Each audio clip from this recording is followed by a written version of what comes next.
I'll tell y'all something crazy. It is easier for me to do a full podcast by myself than it is for me to like do an intro for a podcast that I've like split up, right? So here's take 17. First things first, I want to wish all of the mothers out there a happy Mother's Day. There we go. There we go. I got your banner down there for you. Happy Mother's Day to all the mothers. I hope that the people in your life give you the love that you deserve on this Mother's Day. But I'm going to rain on your parade a little bit. Hey, people, let's not wait until Mother's Day to show our mothers that we care about them. I know for me, I haven't spent Mother's Day with my mom in 5 years, and I don't know when's the next time that I'll be spending Mother's Day with her just because of, we live in different areas, and it's hard to make that happen sometimes. So take the time when you feel it's necessary, when you're feeling good or that person in your life makes you feel great and you just want to show appreciation to them. Dang, do that. Let them know that you love them and because they deserve that from you. So don't just wait till holidays. And I'm not just talking about Mother's Day, Father's Day, Christmas, anniversaries, all of that. Let people know that you truly care about them. Anyway, so look, we had a great pod this week. Let me tell you, I had a great time with Candace, Wayne, and Chew. We really cut up on here, but we started off part one. We talked about running with Ahmad, the whole situation down in Brunswick, Georgia, that's taking headlines, is kind of taking the nation by force now. We give our thoughts on that, and then some of the thoughts behind the people who are like that, because at the end of the day, we're trying to get to a resolution. We don't want to continue having these problems. So what's the next step to make it to correcting this? So we began talking about that in hopes of figuring out what we can do to have an impact on the world to make it better for all people, but especially our people. And then we go into the Sean Reed conversation, which is another example of police brutality, a young black man losing his life for what appeared to be absolutely no reason. I mean, it's conflicting story. It's a weird story, different story, but hey, look, it's something that needs to be talked about. It's something that needs to be corrected because our law enforcement should be here to protect and serve, and that's exactly what we should get from them. So that's that. And then finally, what was I gonna say? Oh yeah, so I was on my Teddy Riley during that. Like they lost me for like a good 10 minutes, and I just want to say shout out to Wayne, Chew, Candace. Y'all really held it down. Like y'all kept the conversation going, like I knew y'all would. Y'all talk shit, whatever. But look, it was great. And just again, thank you, Chew, Chew, Wayne, and Candace for coming on the pod. The plan is to start doing these pods once a month for you all. Enjoy.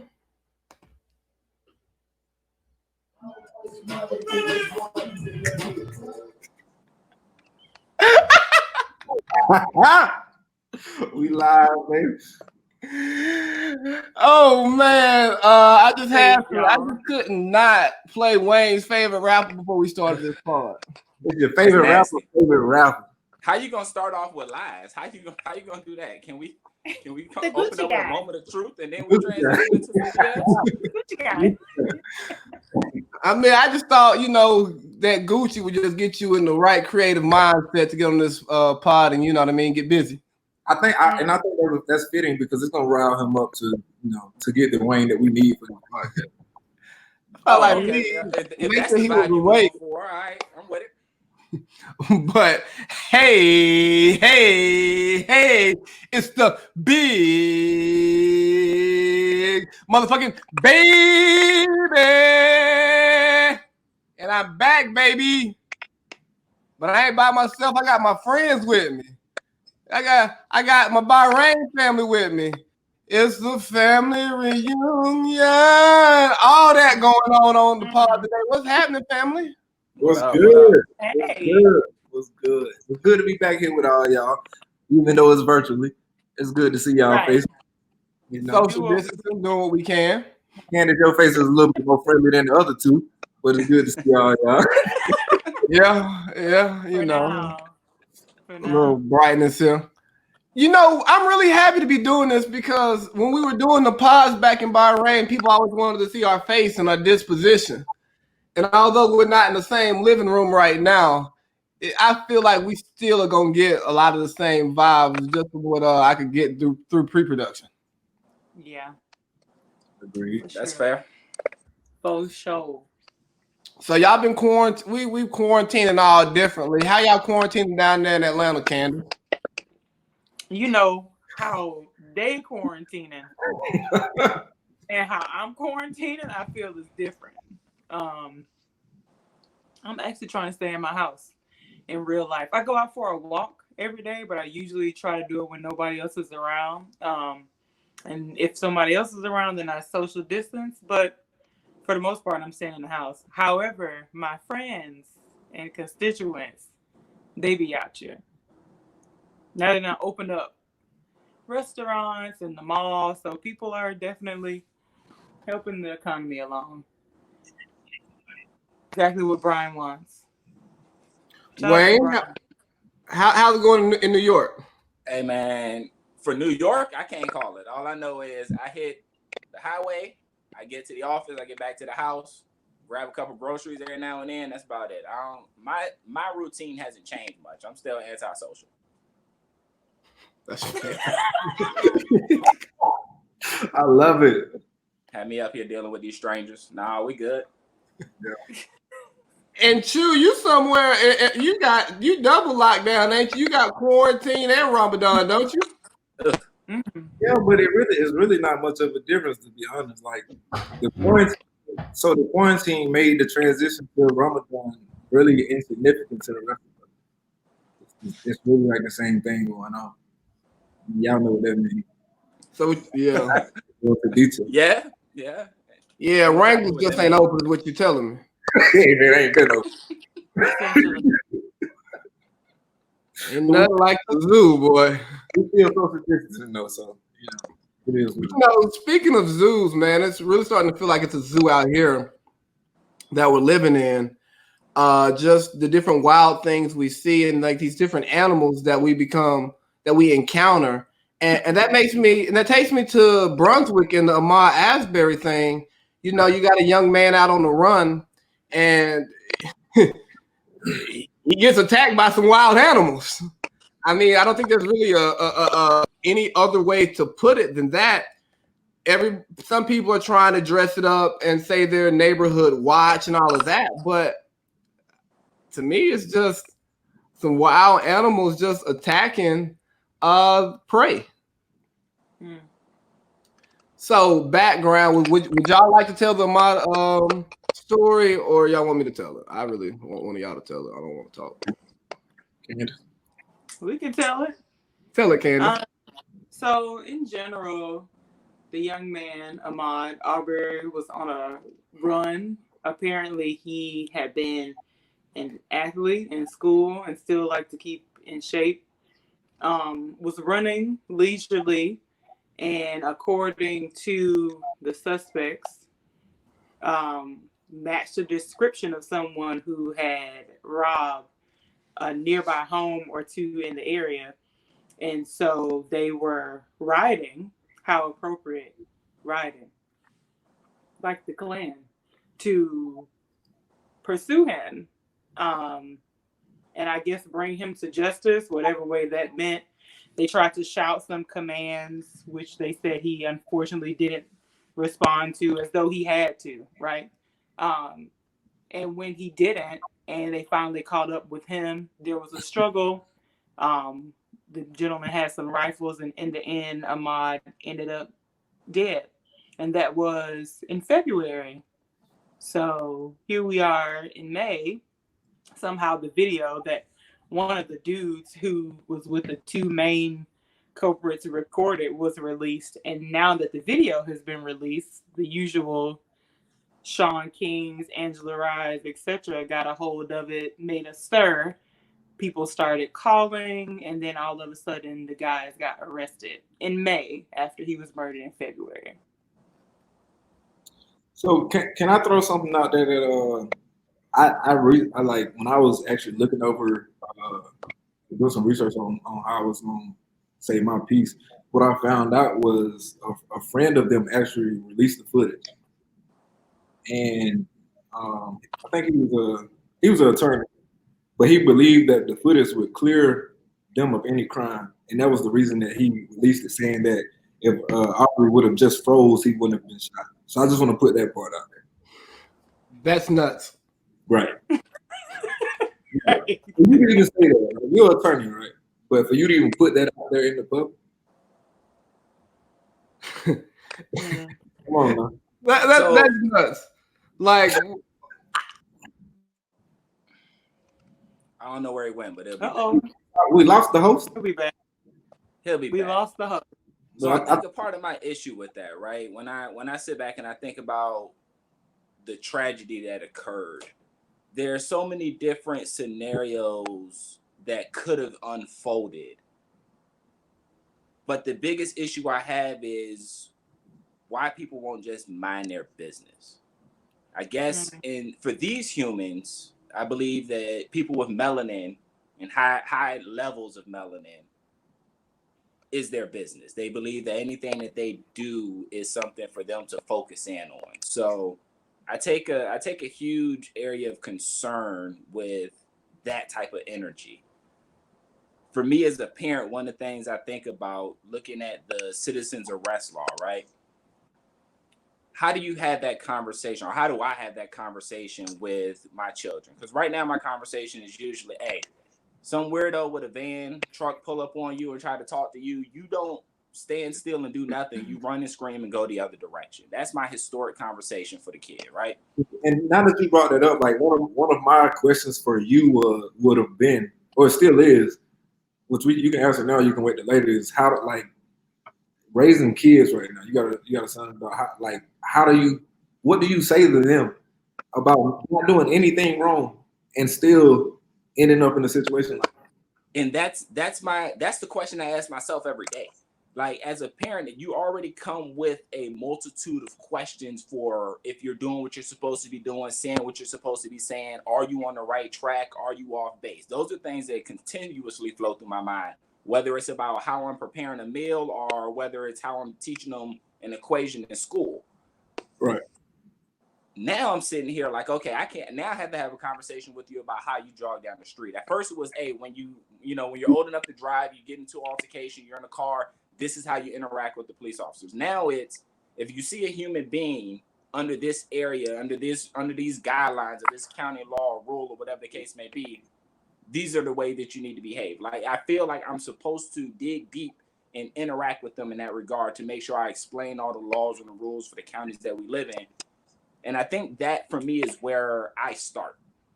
Okay. I look at the citizens arrest law. I think in New York, they have a concept for stop and frisk, and a couple of other places, they had their own different variants of the rules, whether it's the domain castle rule or whatever the case may be. Every state has something where you're allowed to protect yourself in some capacity. Right. But I think this citizens arrest thing, this isn't protection. In order for you to find yourself in a place where you're protecting something or protecting someone, you can't be the person initiating the altercation. You have to actually observe something and then deal with that observation in that regard. In this scenario, this young man's doing what he does. He's getting that cardio. The citizens arrest in Georgia says that it's only legal if an offense is committed in your presence.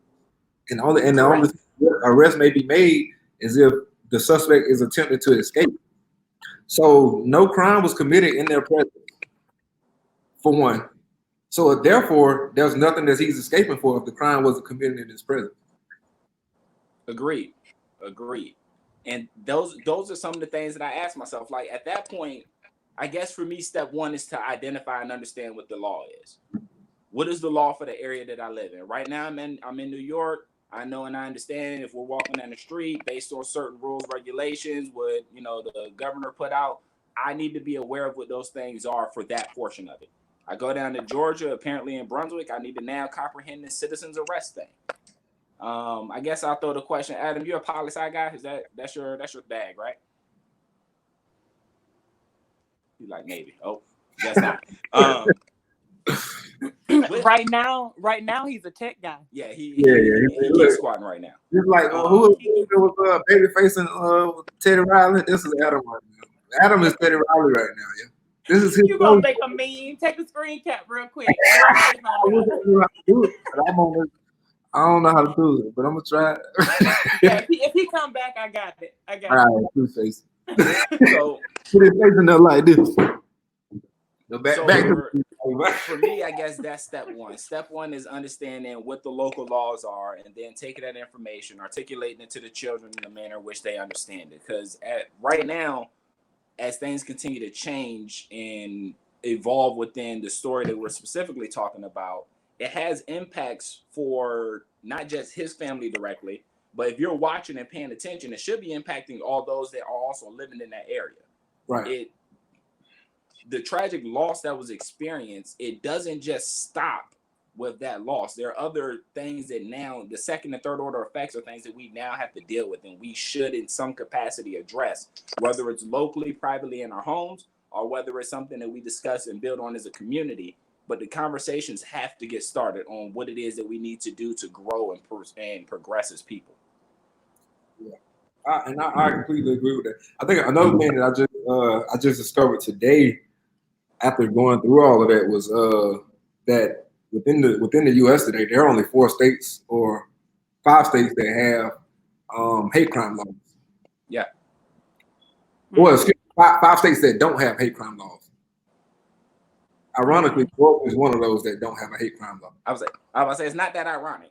Yeah, no, not wrong. Right. I guess it makes sense given the history of the state. Well, and when I think about it, and I look at it's for us, it's not ironic just because of where we're from, so we know the lay of the land. But when you see states like Mississippi and Alabama who have hate crime laws, and then South Carolina and Georgia don't have hate crime laws, right? It kind of gets that wheel turning as to why. And you're a South Carolina native, man. So y'all just took down the Confederate flag. What was it, 2 years, 3 years ago? Yeah, I don't know. It was a few years ago. I think it might have been more than 2, but it wasn't that long ago. Yeah, was Haley still? She was still in the game on that one or something like that. I'm pretty sure she was. Yeah, I could be wrong, but I think she was a major player in that. But nonetheless, those are big pieces. But I don't think it's enough to say have the conversation at home. I guess my question for you all, where do we fix it? How do we go forward and say these are things that we need to adjust? These are things we need to improve on. How do we as a people get into a mode of prevention for this? I'll prime it with this way, right? Is it an issue? Is it a lawmaker thing? Is it maybe we need to spend more time on jury duty? I know a lot of people of color tend to duck out on that. Is this a matter for the church? Is this something that we need the church to get engaged in so that way they can get out and demonstrate a love amongst people and see beyond the melanin and actually see humans with heartbeats and souls? Like, where do we step into to start preventing and doing away with this mentality? I think that's an interesting question because the mentality that we be charged, we as Black people, or maybe as a society, but led by Black people, obviously as the group of interest or who has special interest in this, would have to be doing something to change the minds of white people who see this as something that's okay to do. And that is, I think, a tall task given the history of our country, especially in the South. I know that people will do what they know they can get away with. That's just bottom line. I actually one time dated a white guy, and my conversation, my great uncle was very upset about me dating this man. And he was like asking what his granddad has to say about you. And I was very confident that, there would be nothing of the sort, like no issue. He was from North Carolina. And I asked him, if your granddad was alive, what would he have to say about me? And he told me honestly, like he probably would comfortably call me nigger behind my back. Like, oh, he's dating a nigger woman. Child, what? So that was a long time ago, but it was very sobering to me, and it really made it clear that people will do what they think they can get away with. I think, in the short answer to your question is that we'd have to make it clear that they wouldn't be able to get away with this so easily in order to stop people from doing things like this. So I think lots of things that you brought up could come into play there. Maybe it means that, people don't, Black people don't shy away from. There you go. Hold on, let me get a screen cap. All right, Teddy Riley, we got I can't hear you. Teddy Riley, we got you here. Look at his face. I got it. video lead. So he left.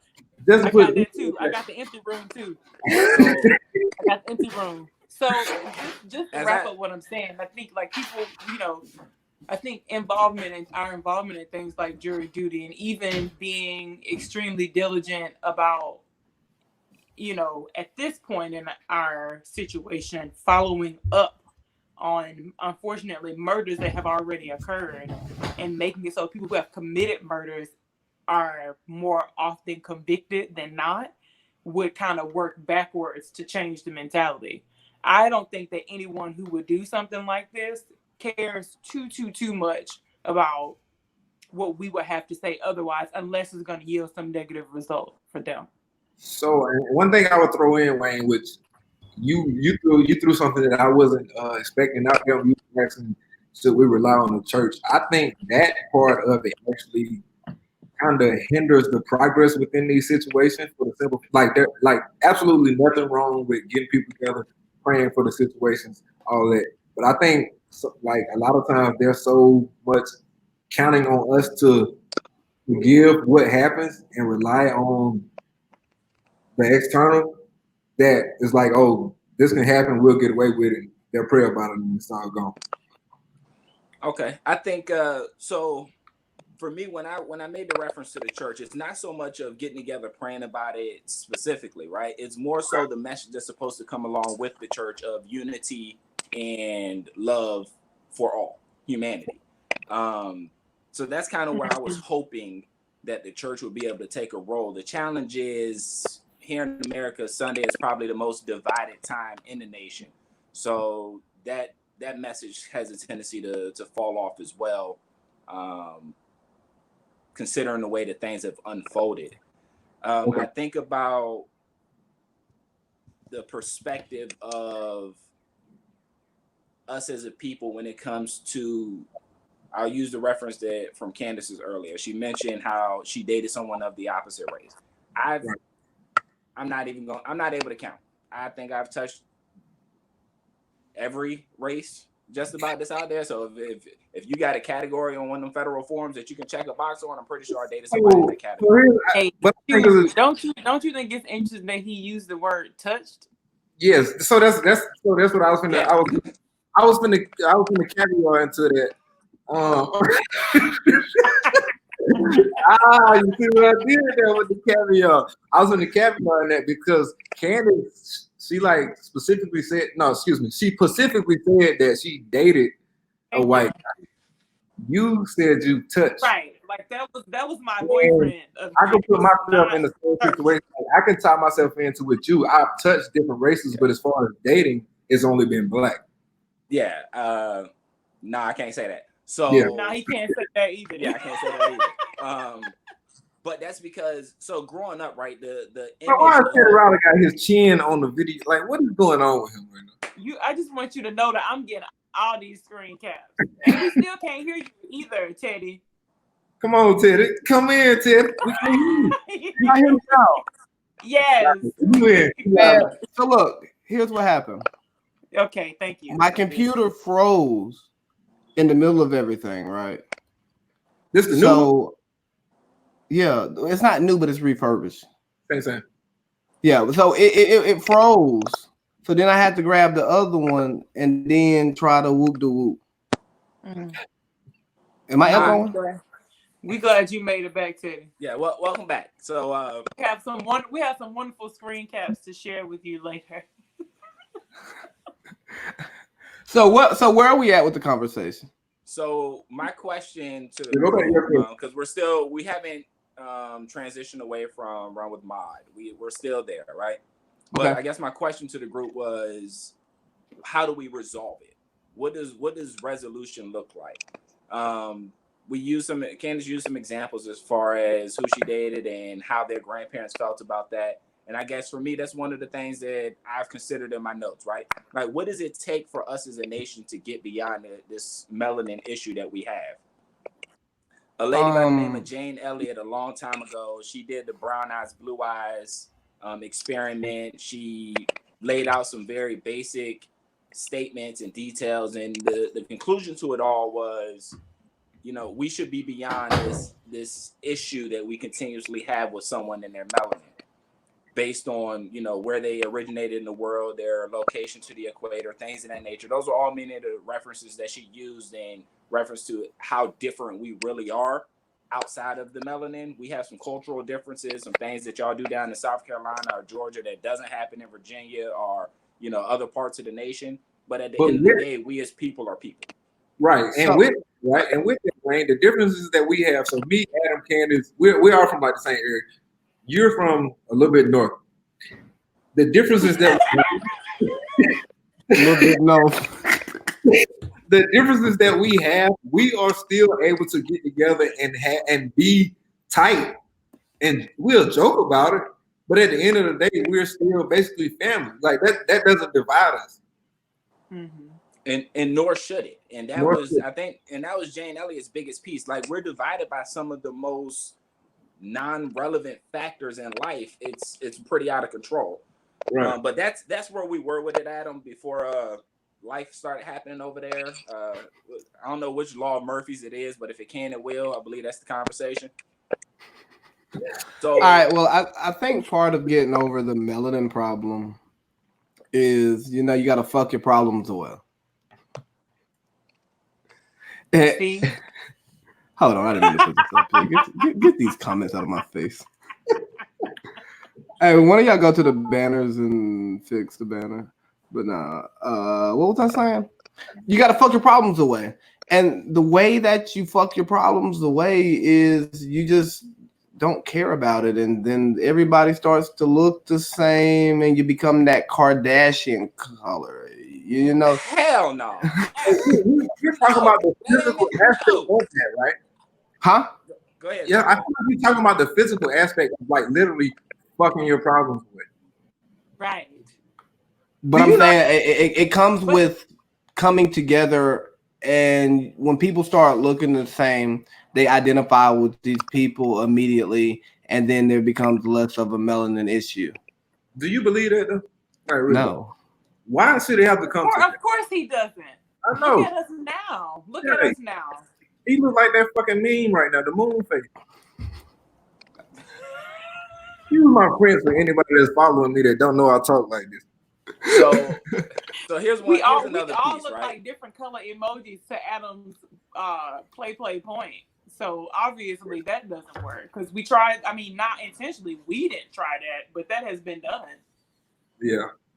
So, but really, I think it's humbling ourselves. It's people. It's color. And I mean, there are cultural differences, but the cultural differences aren't just because of color. Because I remember when I went to Morehouse, I identified more with rural white people than I did a black person from Southern California. But I'm not gonna let you hold on. I need clarity on that, right? When you say you identify more, what did you identify with? Was it lifestyle, behaviors, tendencies? Lifestyle, behavior, common interest. Yeah. Okay. Even down like to the way I dress, like some of the way I talk. I grew up in the country. Yeah. Mm-hmm. And I agree with that because like when I went to college, right, that was the first time that I had been around like I was outnumbered by like males that were black, but like acted white, talked white. So it was a culture shock for me and one of my homeboys. Like that was different for us. We had never seen that before.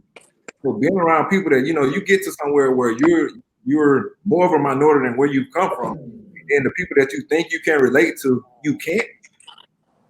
So that was new for me. Now today, where I'm at today, like I get it. But back then, like that was the first time I had stepped in that environment. So I feel you, Chew, and I saw your little air quotes around the little acted white conversation. I don't like that language. Right, and so today I'm with you on that. But back then, I didn't like. That's what I like hearing that. That's what I knew. That's what acted white was to me. Okay. I can understand it. Like some people might say I act white today, but if you know me, you know I don't. It's not even a thing. But like then, that's what I like. That's what I thought it was. Nah, when I met you, I was a little worried. I thought you was a little, you know. Like, so my statement still goes to how do we resolve it though, Adam? That's still the question, right? So I've heard conversations and I've interacted with some people where they say we need to respond with violence, right? That ain't gonna do shit. Well, I don't think. No, hold on. Violence is not going to do. It's not going to get the result that you want. Does it stop something immediately? Sure. Can we eliminate some of the individual instances? Yes. Like if somebody tries to attack me and I have a gun, it's either a gunfight or it's no fight, right? But the idea of we're just going to use violence, it parallels to what's happening in the world. You go to a country, you kill some people, and you say, hey, listen to me, let's be friends. No, you killed my daddy. You killed my uncle. You killed my brother.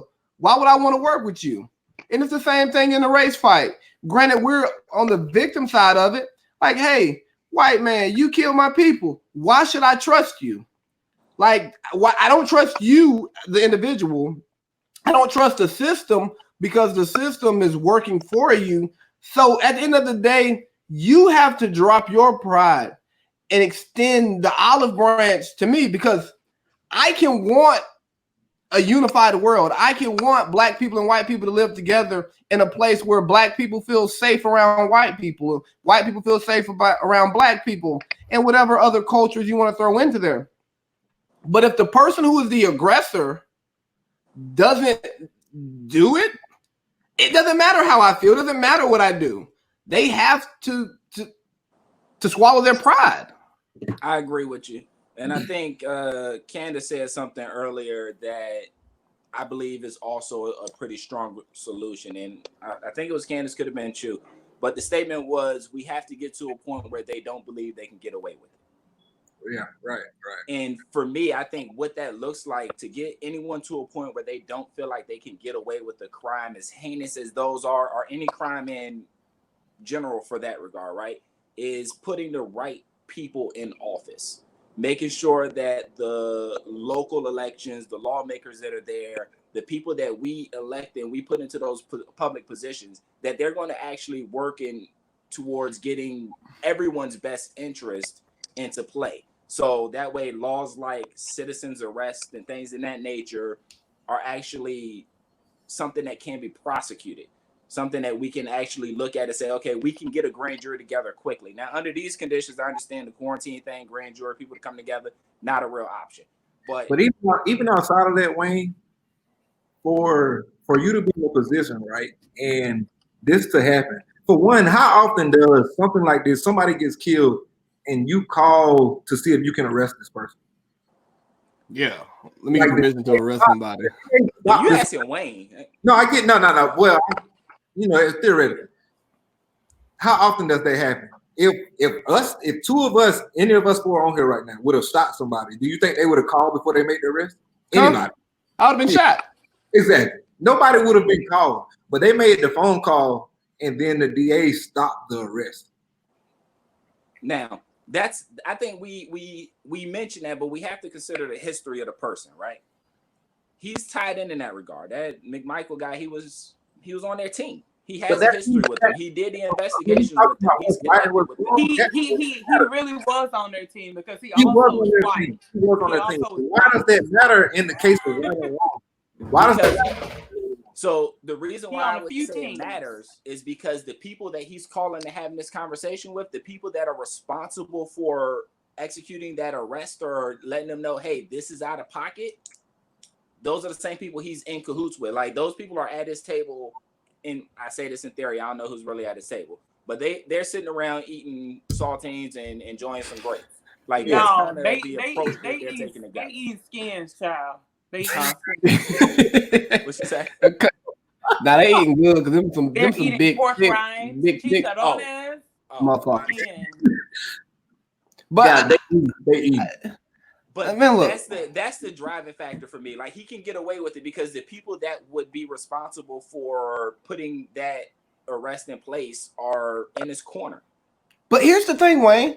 He has the audacity to think he can get away with it. He knows he would have too if it weren't for you meddling kids. Well, shit, he got And the system has the audacity to let him get away with it until some famous people get mad about it. But and people start marching and people start talking. I'm telling y'all, it's that white audacity. That's what we really need to get to pull out of this is white people have the audacity to do fucked up shit and act like it didn't happen. And then with the GoFundMe, they throw it's not wrong. They don't act like it didn't. They don't act like it didn't happen. They act like it's not wrong. And that's where I was going to with the GoFundMe. Like, if you read some of the language in there, like, did not obey simple commands. Like, motherfucker, you don't command me to do anything. Bro. I'm grown. You ain't my daddy. So, Adam, what's the name of the organization that started the GoFundMe, though? Was it Christians against Google? We don't worship the same God. My Christ don't tell me to kill people and it's okay because he was suspicious. You didn't listen. Oh, hey, if you don't listen to me, I can shoot him. Christians against Google, because Google got all the answers. Like, so here's the thing, right? So there are some people trying to say that it was self-defense, right? And how do you defend that being self-defense, right? If I'm jogging and you attack me with a gun and your son, and I defend myself, I get shot, but you are you're defending yourself. How do you try to grab my gun away from me that I was trying to shoot you with? So I have to defend myself from you. How do you have the audacity to say that you're defending yourself if I haven't done anything? It's white audacity, bro. Right. This shit is mind blowing, dog. Adam, I agree with you on the concept of white audacity 100%. I hope you say it 5,000 more times because I think the bottom line is what I said earlier. Children will, animals will, humans will keep doing a thing as long as they think it's okay for them to get away with it. As soon as they have an indicator, a strong one, that there's going to be real problems for them, if they do something, then they'll let up. But as long as they can get away with it more often than they don't, it's going on. Adam, I hear you with the statement. The words are tough for me though. I can't put this into a white audacity piece. I understand your statement, I understand your sentiment, but I struggle with it being white audacity. Now, and why is that? Some ignorant people out there that are making these decisions. In this scenario, they were white, but it's not just white people that are doing ignorant things. In this scenario, yes, it is absolutely. I struggle with the audacity part of it because it's this particular group of what I'll call them supremacists. I'll throw that label at them. Okay. Because they fit in a certain category with a certain way of thinking. They have a certain mentality. I'll take that approach with it, but I can't say the white audacity because that's different in many scenarios. But it's also similar in many scenarios. There's also a common thread between lots of events over a long ass time. Agreed. There is a trend. Yeah. And for me, it's the trend and the explanations. Like when you talk about a command, I don't work for you. You don't own me. What? You don't command anybody but your kids. And that's where that supremacy piece comes into place for me, Adam. The audacity of you to have a state of mind where you can walk in front of me and say, you need to stop moving. That's white audacity. That and when it sounds like I think I understand what you're saying. In the case that the person who's exercising that kind of supremacy happens to be white, perhaps it's white audacity. It's just that the idea can span across cultures. right. It most definitely gets span across culture. And the reason I throw that out there, Adam, because it's not just that. It's some people with the badge. They take that same approach. This is that stop and frisk thing, right? You look a certain way, and because of my badge, you will stop and you will abide by these things. Not that you've done anything wrong, but you look like you might do something wrong. But at least when it happens with a badge, that badge is an authority symbol for you to act in some way. Whereas when you have these individuals, these independent contractors carrying out hits on people in our community, it's like you're not the authority. If you feel like I'm a suspect, cool, call the law. For one, I like to mind my business. What's going on next door ain't got nothing to do with me. And that gets more into my audacity piece. Like, mind your business. Why you care about what I'm doing? It's not affecting you. Stay over there. But in the sense that you do care, just call the law. Say 911.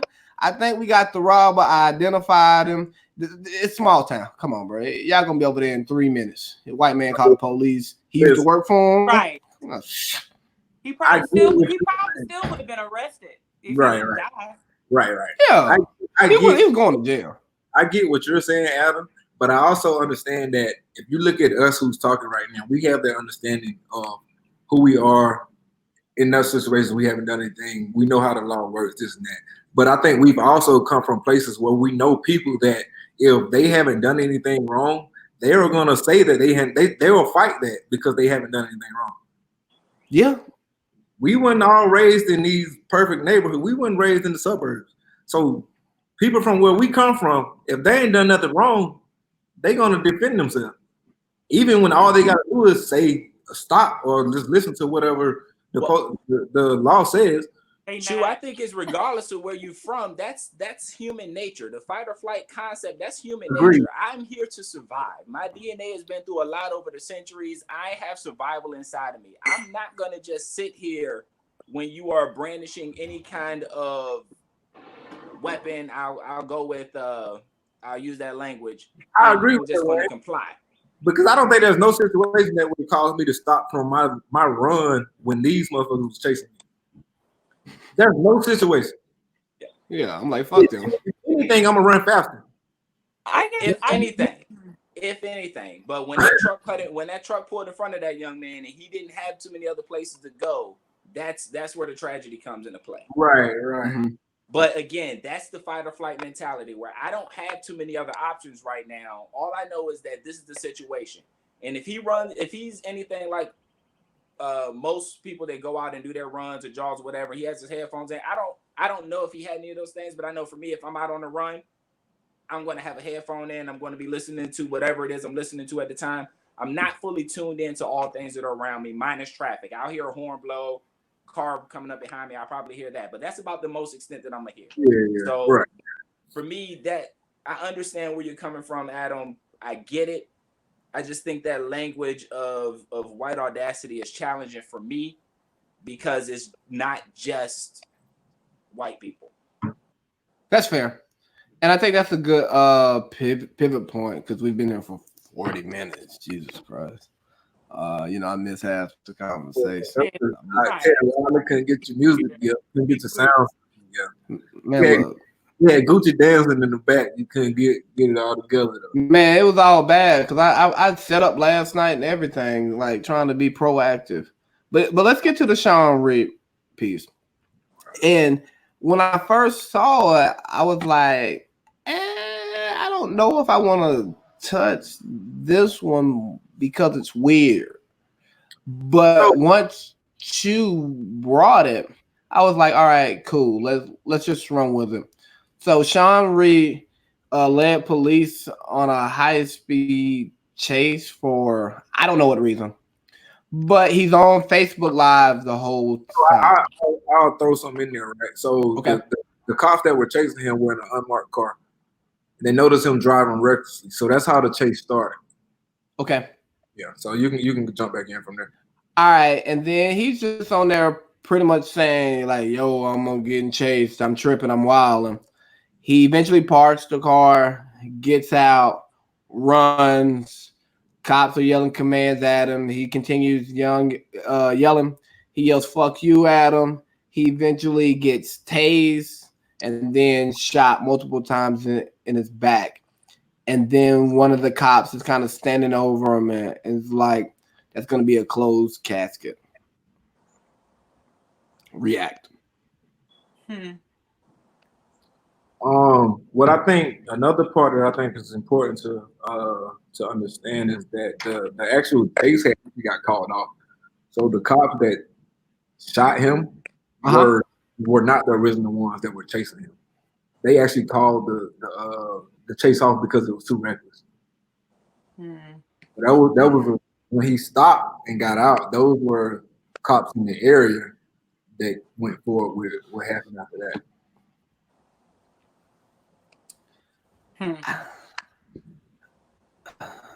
I just struggle with this one because it's a situation where he shouldn't have died.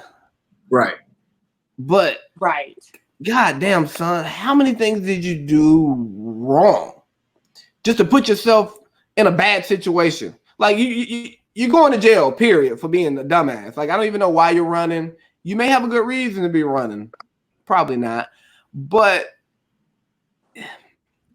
it's like you want to say if you wouldn't have done this, you don't go to jail. I mean, you don't get bothered. You can't say that, Adam. And the reason why you can't say, well, you can say it, right? The words can come out, but just because of the case that we started off with, you can't believe. Beyond the case that we started off with, we can walk through this nation over the past couple of years, and we can look at individuals that were choked out for selling a cigarette here in New York. We can look at individuals that were shot in a car reaching for the documents. We can look in front of his wife, in front of his children. Like we can look at so many scenarios where individuals have been shot for doing less. So it's tough for me to look at any scenario and say, hey, if you would have done this, you'd have been okay. Because that's not wholly true. You could have stood perfectly still, laid on the ground and been choked to death, and nothing, the same language, same situation would have occurred. If you could have been sitting in your car, same situation would occur. So for me, I'm at a point where I don't know if he'd have done anything different if the situation would have ended any differently, especially in that area. There were Indianapolis. Yeah. Like the irony, how many of their police officer shootings go unreported, but I'm confident that they have a high level. The irony of that area, right, is within 8 hours, the police killed 3 people. Separate occasions. One could have been tied into this that happened, but they don't know for sure. But there was a completely separate other one that happened. Yeah, is that a high number? It seems high, but is it really high? Right. For me, yeah, it's high for me. If that's the person that you want to call to the scene of a jogger who's in the position of a citizen's arrest, you want to call that same badge-bearing person to the scene, and that person, yeah, it's high for me. 1, 2 deaths is high for me. Yeah. Especially considering what it looks like when other parties and communities of people get together and they are in direct violation of public law, and there's no interactions at all. There's no violent exchange. There's nothing of that regard. Right. That's fair. Yeah. There's a different spin on this to Adam's point about like basically, dude, what were you doing?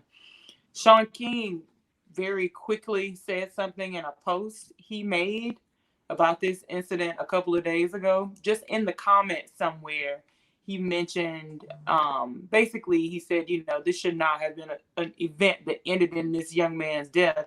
We think he may have been having a mental health crisis when this was going on and actually needed medical attention and not to be killed. And I'm not sure why he came to that conclusion or what, like, if he has any actual intel into that, or if he's just basing that on like some of the same questions he's asked himself that, you know, like similar to what you've asked, Adam. But I thought that was interesting. I hadn't really heard that be highlighted as a possibility. It makes He was a sense. veteran. Perhaps maybe there was some PTSD involved. I don't like to assume PTSD in people as much as it kind of comes up in conversation usually, but I just thought that was interesting. Yeah, I don't know. Like I just don't know with this one. I know he shouldn't have died, obviously. Yeah. And the joke that was made over the dead body is what really bothers me. It's like, damn, bro, y'all just killed this person for what reason? And you're gonna make a joke about it. Like it's not even a human. Like he doesn't have a family, a mama, siblings who were on the news crying about this, like in the moment. Like, right. And that I have an issue with that too. Like, news people, get these people, get these cameras away from them. My sibling was tragically killed just for no real reason. And you gonna put a camera in my face for me to say this shouldn't have happened? And it's one thing to lose somebody tragically, but when it's as a result of a problem that we've witnessed year in and year out, I feel like it hurts that much more because it's like, damn, police brutality? Not like a car accident, like a real accident, but like somebody killed my sibling in the name of the law. Get the fucking camera out my face. I can't imagine any scenario where someone's life is taken from them where I'm going to look at it and have any type of peace of mind towards it. The lack of regard for human life, the lack of love for humanity is my biggest issue. The idea that we are supposed to protect and serve is supposed to be the first and foremost thing in your mind. So when protecting and serving turns to ignorant, arrogant statements like, I guess this is going to be a closed casket funeral, you are no longer in the business of protecting and serving. I'm not a professional. I don't spend much time in the DSM-5 looking at diagnostics, but I'm confident and I'm willing to say this. There's something wrong with you. There's an issue. Maybe we look to get that human being set down and get the badge removed, all those different things, but there's something wrong with you when you have no regard for human life. You don't care about the factors that go along with that death. That person, they're not feeling anything now that their life is removed from them. But for every human being that has interacted with them, for everyone that's in their circle, they are feeling. For every constituent that they're supposed to be out there representing, for the people they're supposed to be protecting and serving with, they are feeling something. My trust and confidence in calling you to my situation for assistance is not there. I don't have peace of mind that you're going to have the willingness and the desire to do what's in the best interest of me if that's going to be your response to a person's life being taken. That's not okay. Right or wrong? I think you're right. I just think that there's a deeper issue in the police force, the American police force as a whole. I was talking with some friends a little while ago about, just concerned that the level of screening and emotional intelligence credential for people entering into a service whose mission is to protect and serve the whole of the American community. Like, granted, in broken up parts of that community, but that's a tall order. So to bring somebody into that fold without like vetting certain things, whatever those certain things would be, I think is a mistake. And I just don't think that the expectation is even high enough. I don't think the filtration process for people coming into the police force is very careful at all. I think what they're looking for in someone to protect and serve is not really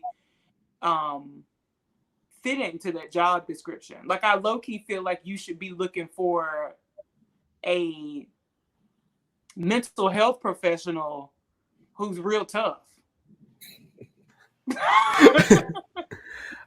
I just think when it comes to Hey, that crap spiritual therapist over there. Don't. Well, my thing with the with with police is you should be more focused on serving than the actual protection piece. And I think the badge and the gun is what so many people do it for, but not actually the service. Yeah. Yeah, that could be true. I can't speak for the minds of the many. I just know that human being, that's an area of concern for me when it comes to that human being. I'm confident there's a strong amount of people that are out there. They're wearing the badge and they're putting their uniform on day in and day out, and they have every intention on doing what's in the best interest of the people. But that human being, I don't get the same feeling based on those actions. And it just so happens that human being is wearing a uniform. But for me, I would be concerned if I had to call in a crime in that area where at that precinct where he was the person that was going to possibly be coming in to provide me any type of service, protection, whatever the case may be. I hope you all enjoyed part one. Again, sorry for the technical difficulties, but look, it was a great pod.